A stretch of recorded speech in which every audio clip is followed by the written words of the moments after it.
Ando apenas, sí. Muy buenas noches, tengan todos ustedes. Les saluda Armando García en Radio Nuestra América y para las redes sociales, que son el Facebook y el YouTube. Ya pueden ver que tengo una invitada de honor y de lujo. Se trata de Berta Balestra, que es una escritora, y vamos a hablar sobre un importante libro que está dando a conocer. Ella es de Metepec, en el Estado de México. Su nombre es Berta Balestra y vamos a hablar de un libro que se titula De Estirpe Guerrera. Muy buenas noches, Beatriz. ¿Cómo está usted? Berta, perdón. ¿Cómo está ¿Qué usted? tal? ¿Qué tal, Armando? Muy buenas noches, muy buenas noches. Me da mucho gusto platicar aquí contigo y con tu auditorio. Un saludo desde Metepec, esta tierra del árbol de la vida, hecho un Caray. barro. Ustedes conocerán seguramente. Es lo que ha puesto en el mapa a esta pequeña ciudad conurbada con la capital del Estado de México, que es la ciudad de Toluca. Metepec, yo he vivido 36 años en Metepec, aunque soy originaria de la Ciudad de México, en donde viví otros que ya no te voy a decir cuántos, pero casi la misma cantidad. Y bueno, desde que llegué a vivir acá, me embargó, digamos, el ambiente creativo de los artesanos, Mire. la vida más tranquila de provincia. Me empezó a sobrar un poco el tiempo, digamos.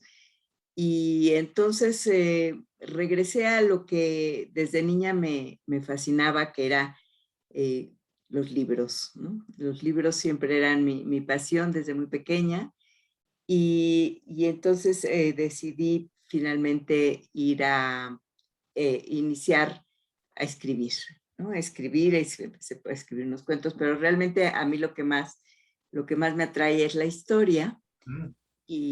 Y entonces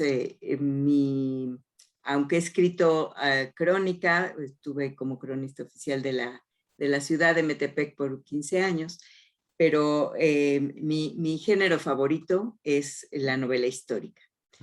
Esta novela de la que vamos a platicar, que es la que está recién salida del horno, se llama De Estirpe Guerrera. Ya te hago llegar una foto de la portada. Y es mi novela 11ª, o sea, es la novela número 11 en mi haber.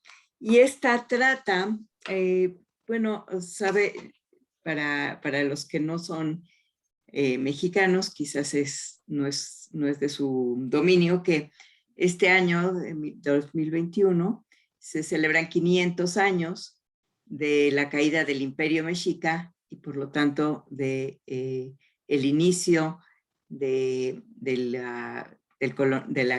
colonialismo, digamos, de España en este territorio.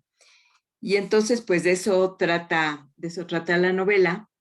La novela tiene un personaje principal, que es un jovencito de nombre Ángel, y que es descendiente por línea materna de la estirpe de Cuauhtémoc. Cuauhtémoc, el último de los emperadores mexicas, Cuauhtémoc, cuyo nombre significa águila que vuela en picada y que también se ha interpretado como águila que cae, pues es un nombre que tiene como mucho significado en esto de la caída del imperio.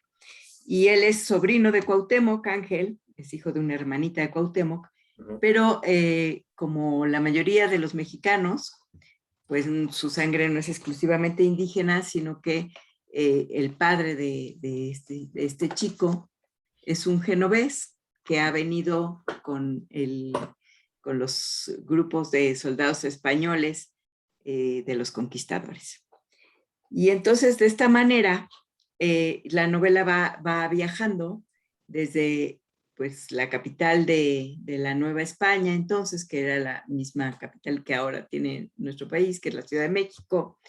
Y hay un recorrido de Ángel por otros lugares del territorio mexicano, en donde se entera de otras insurrecciones, de otros grupos, de los chichimecas, por ejemplo, en Occidente, y la guerra del Mistón. Entonces, va participando en algunas aventuras, digamos, y se van mencionando muchas de las batallas con las que se completó la conquista de México. Ujú. Y después viajará a Europa en busca de su padre y pertenecerá al grupo de los Doria, los navegantes genoveses, que tenían la encomienda por parte del Imperio Español de ser los almirantes de todas las embarcaciones que se movían en el Mediterráneo del Imperio Español.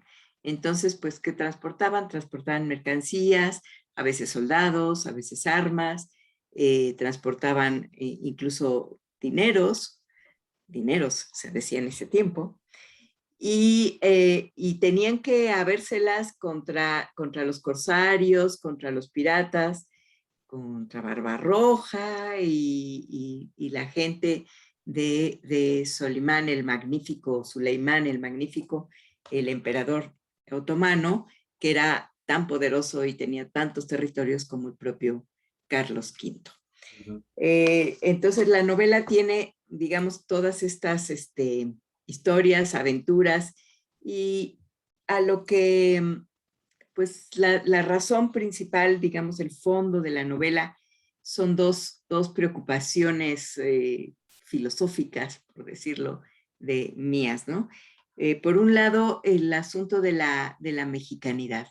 La mexicanidad como asunción, digamos, como asumir nuestra realidad y como una aceptación del mestizaje, es algo que no está resuelto en la mayoría de los habitantes de este país o de los habitantes de otros países, pero que provienen de porque hay dos vertientes, ¿no? Hay una vertiente que reniega, digamos, de la raíz indígena y que trata de ocultarla, y que estos mexicanos que les preguntas, ¿eres mexicano? Y te dices, sí, pero mi abuelito era francés, ¿eh?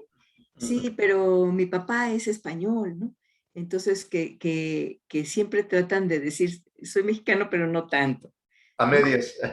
A medias, o más bien no, o sea, es un accidente el destino que haya yo nacido en territorio mexicano, porque mi sangre no es de ahí. Cosa que, bueno, puede ser en parte cierta, pero en general no lo es, ¿no? Todos los mexicanos somos mestizos. Tenemos una buena revoltura de sangres y de culturas también. Ujú. De culturas también, porque tenemos, por ejemplo, esta celebración de hoy del Día de los Muertos, que tiene un gran sincretismo, tiene mucho que ver con las creencias prehispánicas, pero también se parece en mucho a la fiesta de Todos Santos española. Entonces, este sincretismo, pues lo tenemos en muchas cosas, en la comida, en el lenguaje mismo, ¿no? Tenemos muchas palabras que son de origen náhuatl, algunas incluso de origen maya o zapoteca o de otras etnias. Y también, pues, como traídos por los españoles, pues tenemos palabras árabes y palabras hebreas y palabras latinas y anglicismos y galicismos y un poco de todo, ¿no? Y así somos un poco de todo y hay que aceptarlo. Y entonces eso es mucho de lo que encarna este personaje cuando que vivió, digamos, o que ficcionalmente vivió en los albores del fenómeno de la mexicanidad. ¿Y de dónde sacó el nombre de Ángel? ¿Por algún... Ángel, porque ¿Es un ángel? no es un ángel, es un humano, no tiene nada de angelical, pero a mí me gustó porque por la acepción esta más española de tener ángel, ¿no? Ah, Tener ángel como caer bien, como ser carismático, y entonces me gustó llamarlo ángel para que fuese carismático y espero que la novela también lo sea, que tenga mucho ángel. ¿Y la descendencia del genovés es por relación con el navegador Cristóbal Colón? Por ahí fue la influencia de Sí, por ahí en la novela, el padre de Ángel, Pietro, es descendiente de uno de los navegantes, de los marinos que venían con Colón y que se instala en Cuba, pero que en realidad proviene de la familia Doria, ¿no? Entonces, y bueno, ¿por qué yo incluí a esta sangre genovesa? Pues porque yo también la tengo, ¿no? Ah, Este, ya salió el peine. ya salió el peine. Mis antepasados paternos provienen de la Liguria, de Génova y San Remo y estos lugares, y entonces por eso quería yo ponerlo, pero pues para demostrar que todos tenemos este coctelito, ¿no? De un poco de todo. Y saliéndome un poco del tema, ¿qué opina usted de haber quitado la estatua de Cristóbal Colón en Paseo de la Reforma y hayan puesto a una mujer indígena? A mí me parece, a mí no me parece un acierto, me parece un desacierto porque, pues Cristóbal Colón, en primer lugar, Cristóbal Colón no nos hizo ningún daño, ¿no? Él ni siquiera pisó la tierra mexicana. Y de no haber sido él, habría sido cualquiera. O sea, ya la navegación había llegado a un punto en el viejo continente que, que tenían que llegar, o sea, tenían que llegar a estas tierras. Si no hubiera sido Colón, hubiera sido Américo Vespucio, o habría sido Magallanes, o habría sido un turco, yo qué sé, ¿no? Ya estaban buscando nuevas rutas, explorando. Entonces, por un lado eso, ¿no? Colón no nos hizo a nosotros ningún daño. Y además, pues hay también que respetar los lugares y los monumentos icónicos de las ciudades, ¿no? Desde el punto de vista urbanístico. La estatua de Colón, que además es muy bella, era un referente de muchos siglos ya, ¿no?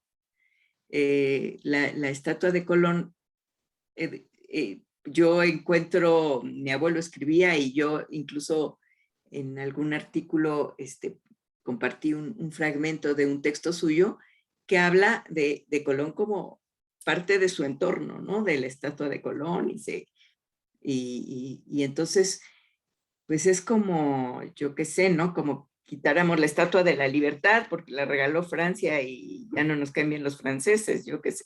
Entonces, pues eso no puede ser, ¿no? Ahora, la cabeza esta de Tlal y la cabeza indígena que hicieron es una escultura bella. Yo no digo que no, es muy bonita, es una buena reinterpretación de las cabezas olmecas tradicionales, pero pues hay tantas calles y tantas esquinas y tantos parques y tantas glorietas que no tenía que haber sido en vez de, ¿no? La podían haber puesto en otra parte. Esa es Yo me imagino que han posición. de haber tenido mucha presión el gobierno de la Ciudad de México para tomar esa decisión, más por los grupos que están en contra o le llaman la resistencia por más de 500 años de. Sí, México está muy dividido en opiniones en muchos temas, ¿no?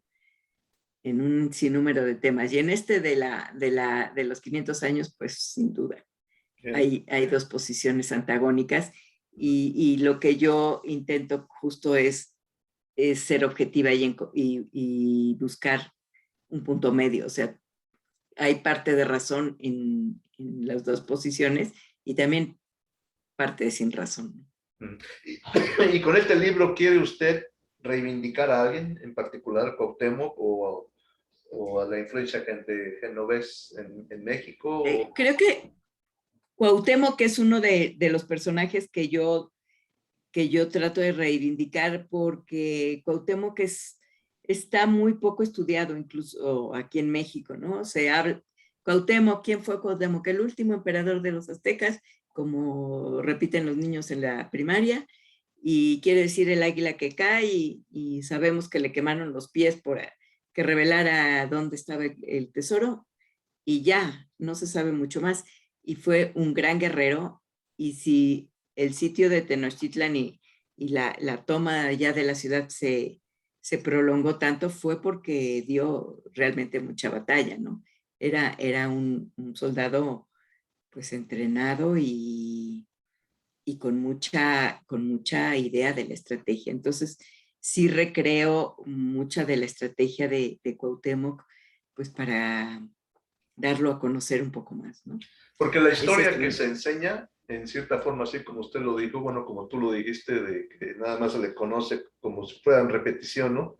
Desde fue el último emperador, le quemaron los pies, preguntaba por el tesoro, pero realmente es la visión del vencedor.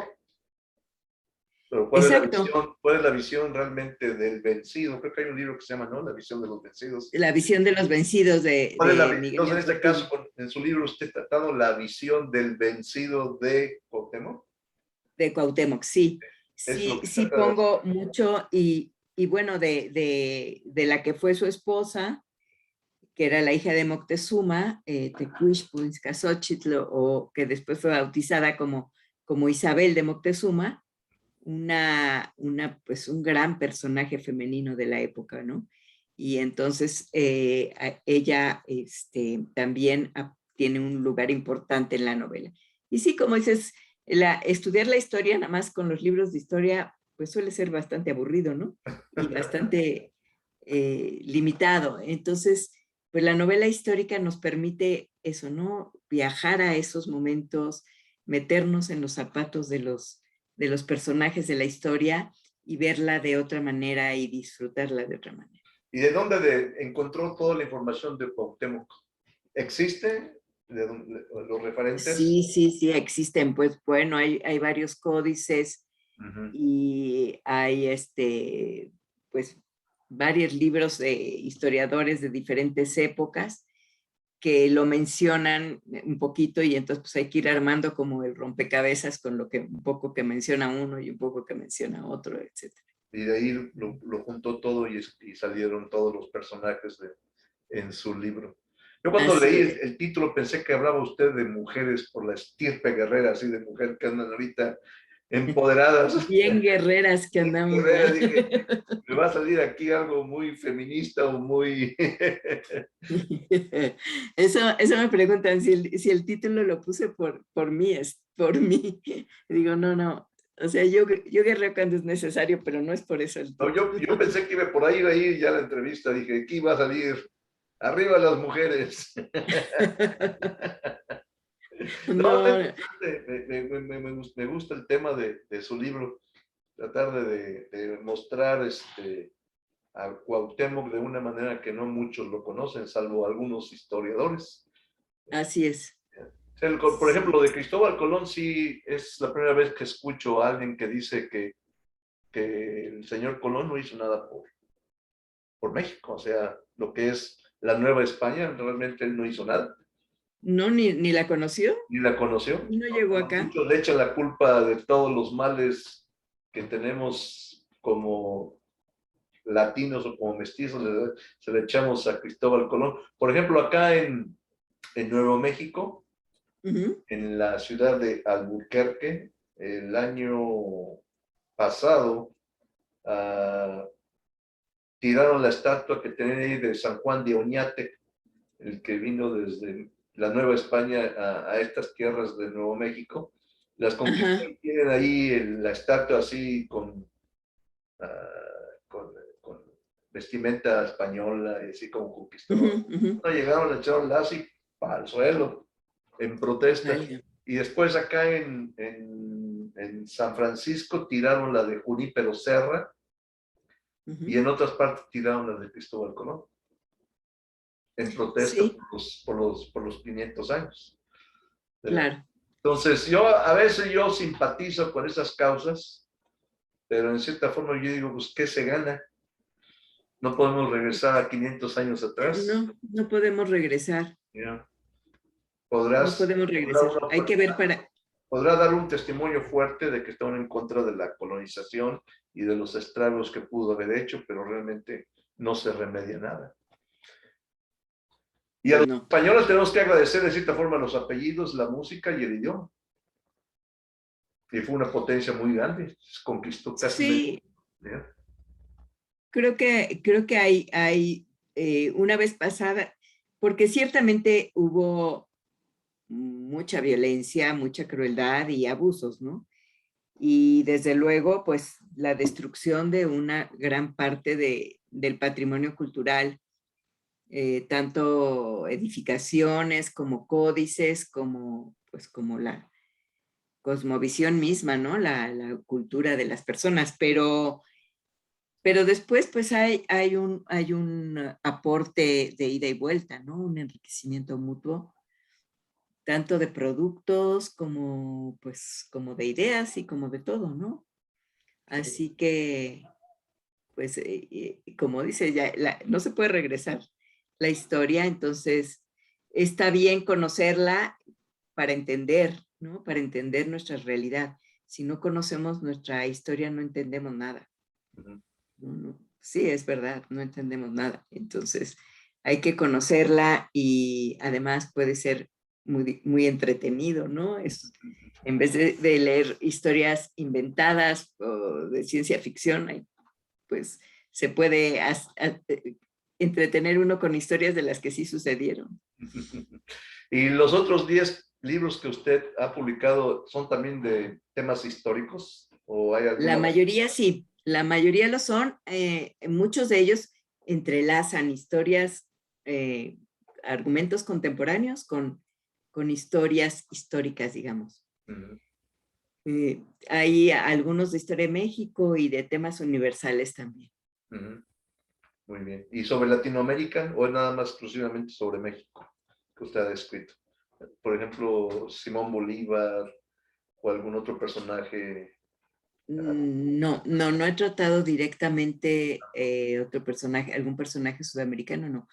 Pero sí, bueno, incluyo a veces detalles o momentos en alguna otra ciudad de América misma, ¿no? Sí, Y de la Estados razón Unidos. por la que le pregunto es que acá en Estados Unidos, los mexicoamericanos o chicanos, se nos ha dicho que, por ejemplo, lo de los niños héroes, realmente Ajá, es un invento es cierto, para crear una especie de, por la visita del presidente, no me acuerdo, de Estados Unidos a México, es cierto. y fue No, una, no sucedió como nos lo cuentan. no, No, inclusive acá nosotros tenemos una versión diferente, por ejemplo, los niños héroes dicen que realmente no es que hayan existido, sino eran unos estudiantes jovencitos y ya estaban de retirada y les cayeron los balazos ahí y ya, me estaban bajando una bandera, creo que le dieron a uno y se cayó con la bandera y se hizo una así es, historia muy bonita. Pero realmente así es. fue un invento. ¿Usted ha escrito algo al respecto sobre esa historia, esa parte histórica? En ese tema estoy trabajando, pero Ah, todavía no ya está. tiene, es el libro 12. Es el próximo, sí, sobre ese Eso momento sería de la guerra entre México buenísimo, y los buenísimo. Estados Unidos. Yo tuve un maestro que inclusive es muy amigo mío. Trabajamos juntos varios proyectos en Los Ángeles. Él ya está grande de edad, tiene como unos 90 y tantos años. Se llama Rodolfo Acuña. Uh-huh. Escribió un libro en inglés y ya lo tradujeron al español en México que se llama La América Ocupada. Y el primer capítulo habla sobre la emigración de los mexicas hasta la fundación de Tenochtitlan y hasta la Uh-huh. conquista. Y empieza el segundo capítulo, empieza desde el 2 de febrero de 1848, con la firma del Tratado de Con la Guadalupe firma de Hidalgo. tratado de Guadalupe De ahí Hidalgo. empieza Ajá. la historia de los mexicanos en Estados Unidos, prácticamente. Entonces, de ahí Pues, escribe, y en parte de su libro habla sobre toda la historia, pero hay un capítulo que me llamó la atención, que inclusive yo lo investigué. En Texas hubo un personaje, no me acuerdo, tienen esos nombres como raros, Cipriano, ese tipo de nombre, no me acuerdo muy bien exactamente. Pero resulta que ese personaje Cipriano nació en la Bahía del Espíritu Santo, Coahuila, donde nació Ignacio Zaragoza Seguín. Y ahora es Golia, Texas. Entonces, sitúa a este personaje, ¿verdad? Sitúa a este personaje en donde nació Ignacio Zaragoza. E inclusive te narra que el primo de Ignacio Zaragoza fue uno de los soldados que combatieron al lado de David Crockett en el Álamo contra México. También dentro del Álamo había descendientes de mexicanos, uno era el primo de Ignacio Zaragoza, a favor de los anglosajones de esa época que pelearon contra el ejército de Santana. Y después, más adelante, le voy encontrando que Miguel Hidalgo y Costilla pedía ayuda a los mexicanos que en cierta forma vivían en el territorio. Bueno, es tiempo todavía era la Nueva España, pero para que apoyaran. Y hay cartas escritas por Miguel Hidalgo en una exposición que hicieron en San Antonio, Texas, sobre esa época de este personaje. Este personaje fue el que recibía las cartas de Miguel Hidalgo Costilla para buscar ayuda económica. Y después, ya después de haberse perdido el territorio, hay cartas de Ignacio Zaragoza, el del 5 de mayo, pidiendo ayuda económica para la batalla contra los franceses a sus familiares y descendientes en Texas. Sí, es muy probable. Pues, esas partes históricas no las lee uno en México. Tiene que escribir a personas como usted que se dedican a la investigación y sacar todo eso a la luz. Y eso existe, está en los museos. Por ejemplo, no sé si usted sepa que en Texas, durante la ocupación del Álamo, por parte de la bandera que ondeaba en el Álamo era una bandera de verde, blanco y colorado, pero sin águila. Y tenía los números 1824. Porque los que estaban adentro del Álamo querían que los gobernaran mientras mientras imponían algún tipo de nuevo país, querían que en ese tiempo los gobernara la Constitución Mexicana de 1824. Claro, porque era la de los liberales. Es que el pleito era entre liberales y conservadores mucho más encarnizado que contra los americanos. Inclusive en San Antonio, Texas, en donde está el edificio antiguo, tiene más de 100 años el edificio, hay un edificio donde está la corte, todas las cortes del condado y todo está ahí. Y uno va por los pasillos y están cuadros de toda la historia, de todas las banderas, y está verde, blanco y colorado, 1824. Y está otra, verde, blanco y colorado, con el águila así de frente, así, abiertas las alas. Entonces, hay mucha historia, y eso no lo aprende uno en México. O sea, que así es. Nunca lo enseñan. Y acá en Estados Unidos lo ve uno ahí, claramente. Es una historia que está ahí, nada más que quién le enseña, y la única manera que uno lo puede aprender es ya los México-estadounidenses que llegan a las universidades y hay estudios chicanos o estudios de México-americanos donde uno empieza su primer día de clase es 2 de febrero de 1848. Para acá. Y ya si quieres estudiar sobre antes, ya vas a otra clase y ahí está, ya alguien habla de la historia de México y todo eso. Pero el México americano empieza su historia desde el 2 de febrero de 1848. Y muchos mexicoamericanos de mi generación sí se sentían un poquitito abandonados por México. Claro. Totalmente abandonados. Inclusive hasta había testimonios de personas que viajaban a México que eran discriminados más allá que acá. Sí, lo creo. Sí, pues sí. Yeah, porque si no hubiera habido... O te veían muy morenito, pero no te veían blanco. O le pongo un caso, nosotros somos egresados de la Universidad de Stanford, por ejemplo, inclusive que está todavía aquí el emblema de la universidad. Tengo mi camiseta todavía. ¿Dónde está? Sí. Y Y en la universidad hay, por no decir nacionalidades, gente que viene de Latinoamérica a estudiar ahí, no se mezcla con los mexicoamericanos. Nos ven como fuchi.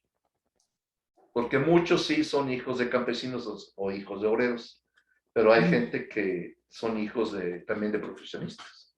Pero por el otro hecho de haber sentido, ¿dónde naciste? Pues en Los Ángeles, ¿dónde?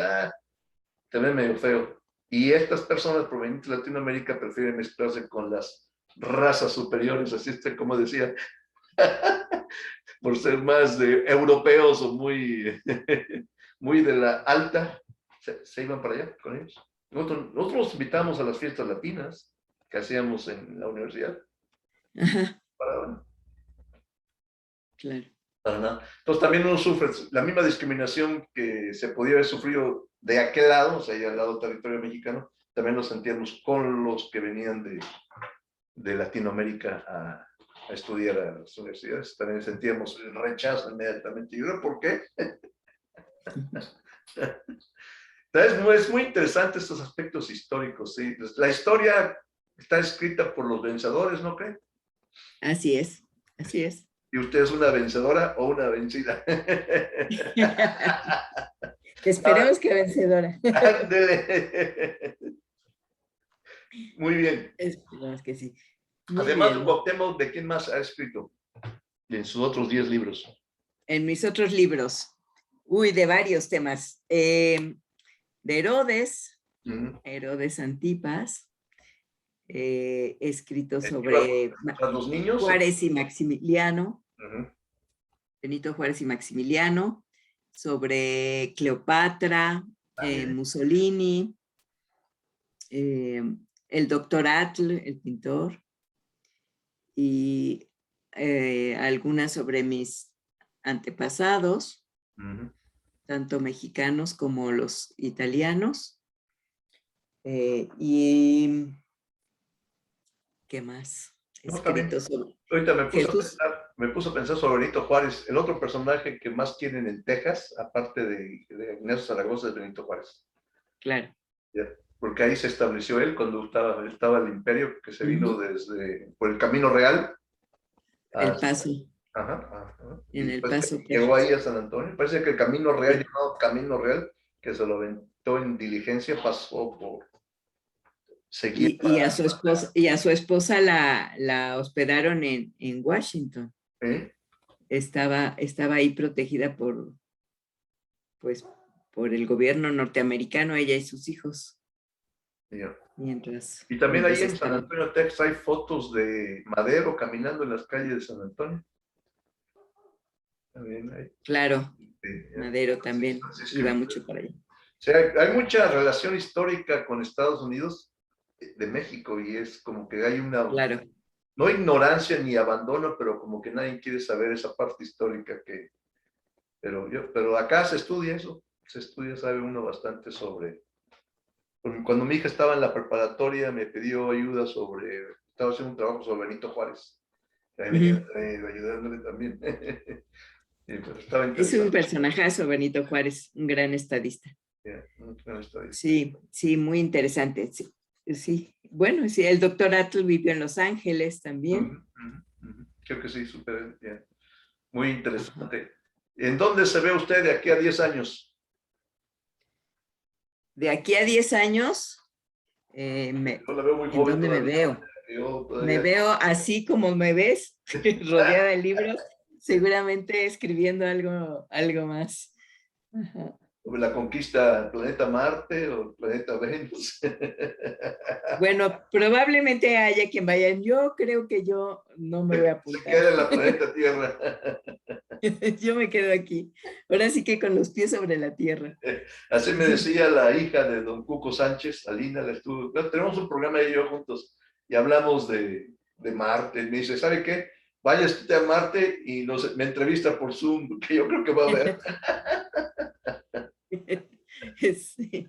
Pues van a suceder cosas de esas, ¿no? Todo lo que en algún momento parece ciencia ficción, después se va realizando. No, así es. No sé si se acuerda usted de unas caricaturas en los 50, 60, que era la familia de los Jetsons. Ajá, claro.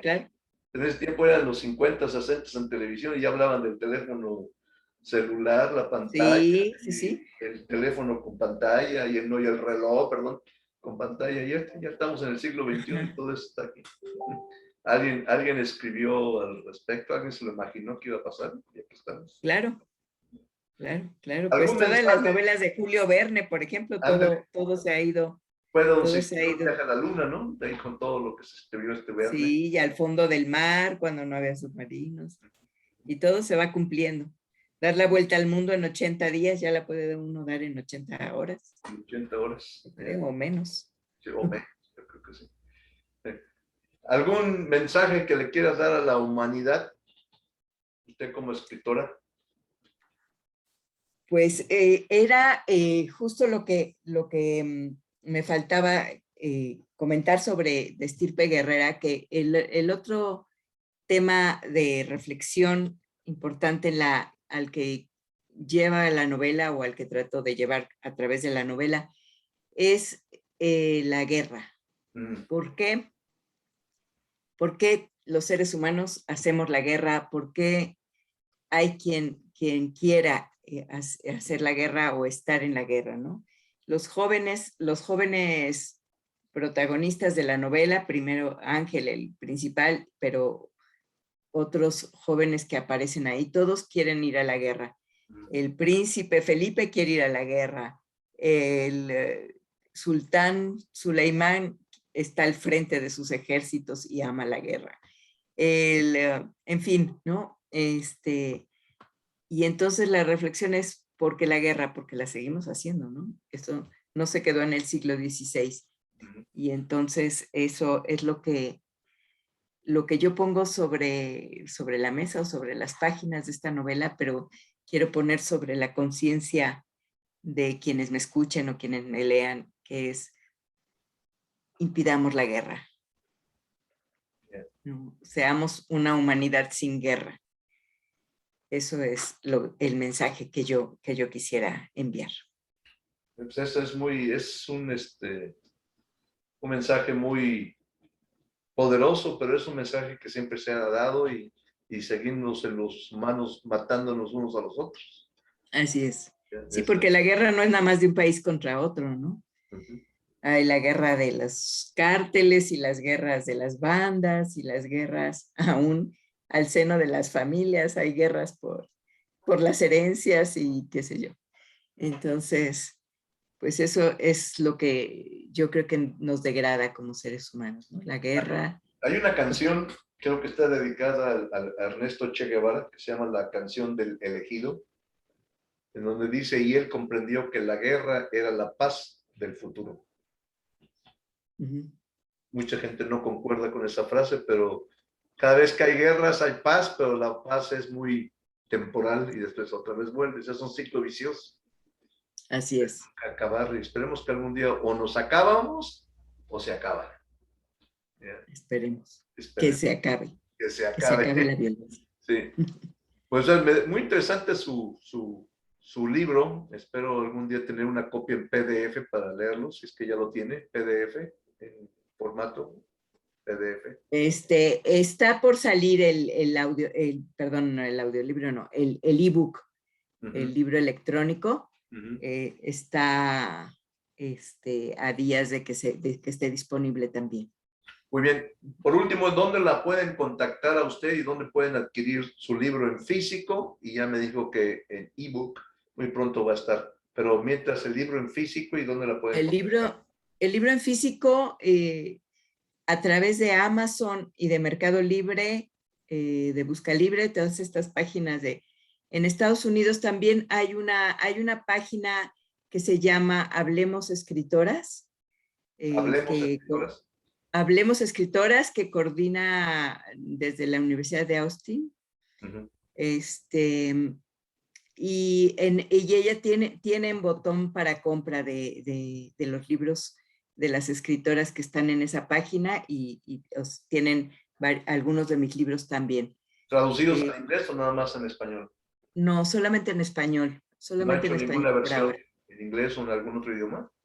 Todavía no. Estamos en eso y pronto veremos un par de traducciones, pero al inglés, no al inglés todavía. Probablemente pronto al árabe y probablemente al italiano. Y el próximo libro sobre la verdad de los niños héroes, ¿para cuándo lo tendrá listo? Para ser el primero que lo compre. Seguramente el próximo año, en el 2022, en algún momento del 2022. Yo te aviso inmediatamente. Para que lo compre inmediatamente. Sí, ese sí hace un tema muy, muy interesante. Yo soy muy conocedor de las relaciones entre México y Estados Unidos, porque lo estudié, siempre lo estudié. Claro, Yo es un gran soy tema. uno de los promotores mucho inclusive aquí en la radio en inglés en las mañanas, a veces tengo, en 5 partes, tengo una discusión sobre el Tratado de Guadalupe Hidalgo. Y lo narran los pobladores de los estados fronterizos con México, los descendientes de los que se quedaron.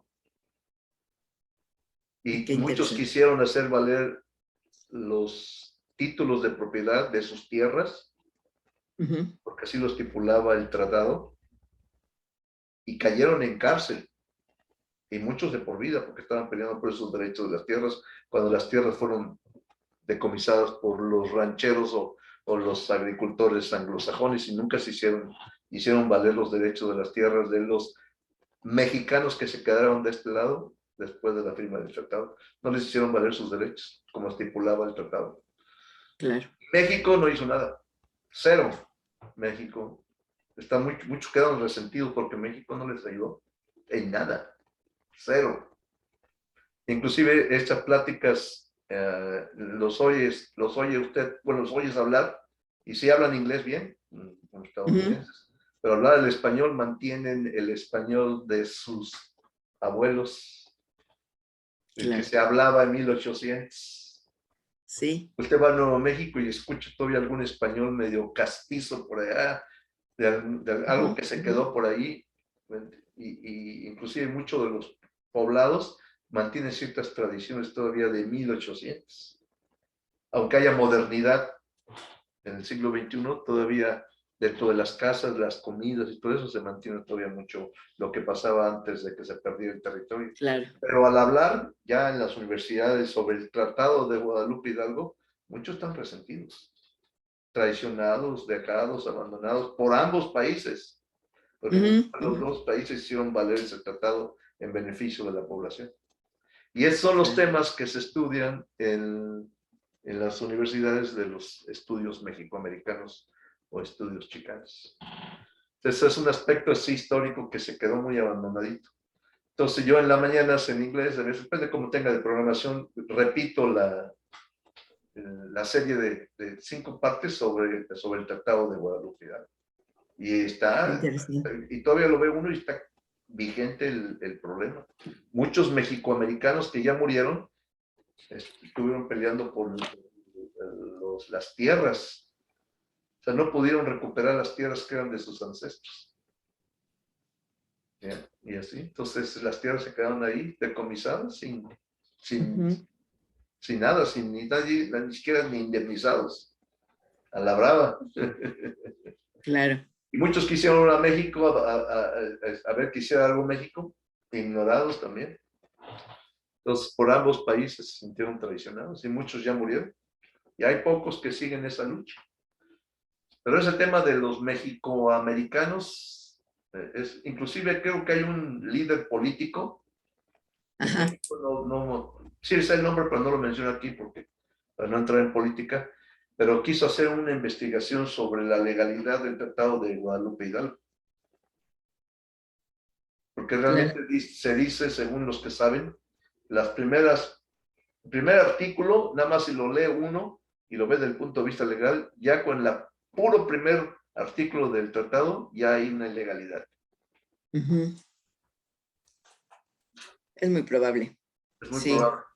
Ya. Entonces, y hubo un intento de que se peleara en la Corte de la Haya la legitimidad de ese tratado.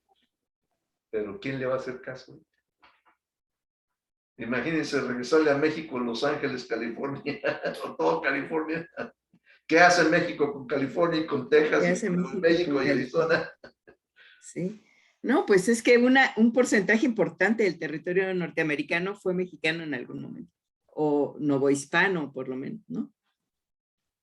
La Así es, Florida. la Florida. Uh-huh. Así es. Bueno, pues fue una linda plática. Espero volver a Igual. entrevistarla en el siguiente libro sobre la verdad Muchas de Juan gracias. Escutia y de, ¿cómo se llama el otro chico? Juan de Barrera. la Juan Barrera, de la Barrera. Francisco Márquez, Agustín Melgar. Sí.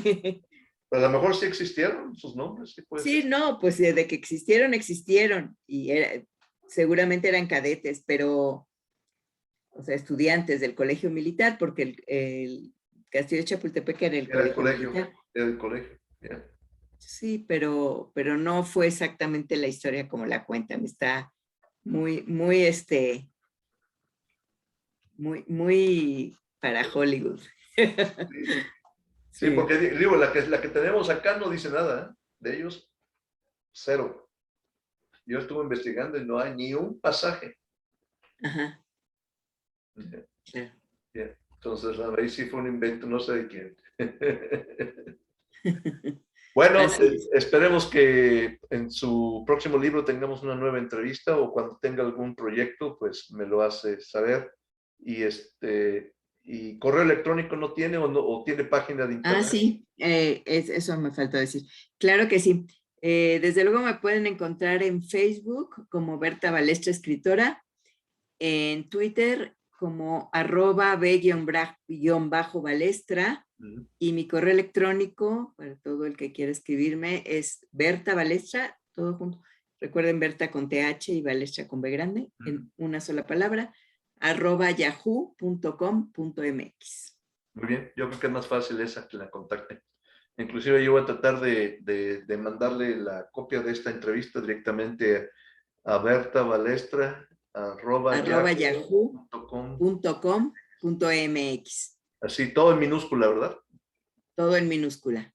Muy bien, Así es. fue un placer haberla conocido y espero que Igualmente, no sea la Armando. última vez. Esperemos que Un no. abrazo virtual porque es lo único que podemos dar. Igualmente, Hasta luego, ¿eh? saludos. Hasta Felicidades, hasta luego. luego.